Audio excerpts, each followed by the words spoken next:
Hey, good afternoon, ladies and gentlemen. Hope you got a kick out of seeing that video yesterday, cleaning in a Roman outfit. Not doing that today, but I want to give you a brief background of how the Republic of Rome started. You need to know there were three kind of phases of Rome.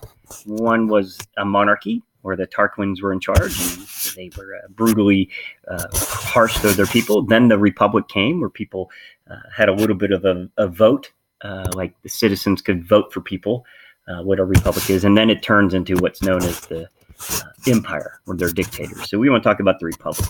This all starts in 509 BC. After 100 years or so of the Tarquin family being in charge, this was this monarchy, this setup of kings.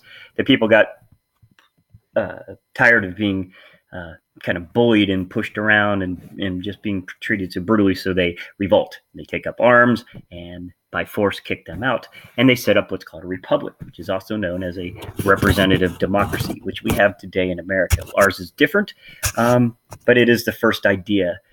The idea of democracy came from the Greeks, and the Romans took it and changed it a little bit. And so instead of, in the ancient Greeks in Athens, they had direct democracy, which simply meant that all the citizens voted and made the laws, voted on the laws, debated on the laws. That's different in a republic. In a republic, to form a government where the leader or maybe the Senate, other people are voted on to do the work, and they make the laws. In this system, though, the citizens have the power because they can vote, and this will last until 82 BC, so roughly about 400 or so years that this republic lasts in Rome. One thing that's true about Rome throughout its history, its 1,000 years or so of being in power, they were always constantly at war, either defending themselves against enemies or, in most cases, out there expanding their territory and gaining more land. So Rome will conquer the Etruscans, who were their enemies in the north, and eventually the Greeks in the south during this beginning part of the republic. Okay, so that's where we're at. There were two classes, as you should know by now. There was a higher class and the lower class. The high class were called the patricians. They were wealthy landowning people.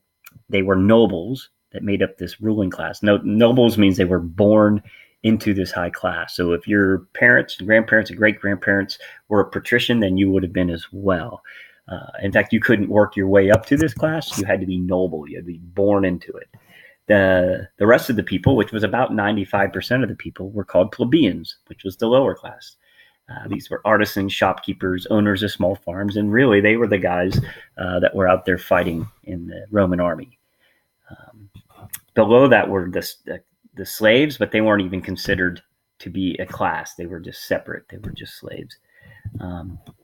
But both classes were considered Roman citizens, whether you were patrician or plebeian. The patricians, though, were the ones who had all the money and power and had a bigger say in the government. Your responsibilities and rights in the Roman Republic, whether you were patrician or plebeian, was you had the right to vote, but of course you had to be a male. So women, unfortunately, guys, couldn't vote. All right. That was true in most societies, if not all societies back then. Oops, sorry. The other responsibility that you had to do, you had to pay taxes. Rich and poor had to pay. Obviously, more difficult for the plebeians who had less money. And then they had to serve in the army. So you can imagine it was pretty hard on the plebeians. They're paying taxes and dying and risking their lives in the army, and yet they seem to have less rights and own less land. So it really wasn't fair. The Roman government was divided into these top government officials, kind of like we have a president, but instead of being one president, they had two leaders, and they were called consuls. They had to be patrician, and they were chosen each year. So you only had a year to accomplish whatever you needed to get accomplished, and then you'd have to try to get voted in again. So it was a tough job, and here's basically what their job was. They headed the army, and they ran the government.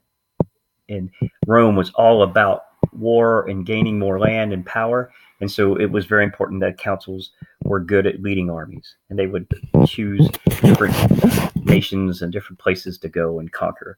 And then, of course, they ran the government with assistance from or help from the Senate. Okay. They also had this power to veto each other, which means to reject. So if one consul had a decision and the other council didn't like it, he could veto it or reject it, which kept them in line so that one couldn't get too powerful. So whenever they made a decision, the two had to be in agreement. And then finally, another part of the government, or the judges, or the praetors, whose job was to interpret the laws and act as judges. So their job was just to make sure that the laws were being carried out and that they're carried out fairly. Okay, so that's basically the Roman government. Another huge part of the government was the Senate. It was the most important lawmaking body. It was 300 men, but they were patricians, so plebeians not allowed to be part of it, and they served for life. So once they were in, the only way to get out was to quit or if they passed. So lots of power there. And since plebeians can't ever get in the Senate, and since the councils, those two leaders, listened to what the Senate said, and remember that senators are the ones who vote for the councils. So those two councils have to make sure the Senate are happy. The Senate is really the ones who have the power. They're patricians, they own the land, and they're in for life. Okay? And here's basically what the Senate did. They proposed laws. They would hold debates, and then, propose these laws, hold debates, and vote on them. And then, of course, they were in charge of approving building programs, spending the money where it would be spent.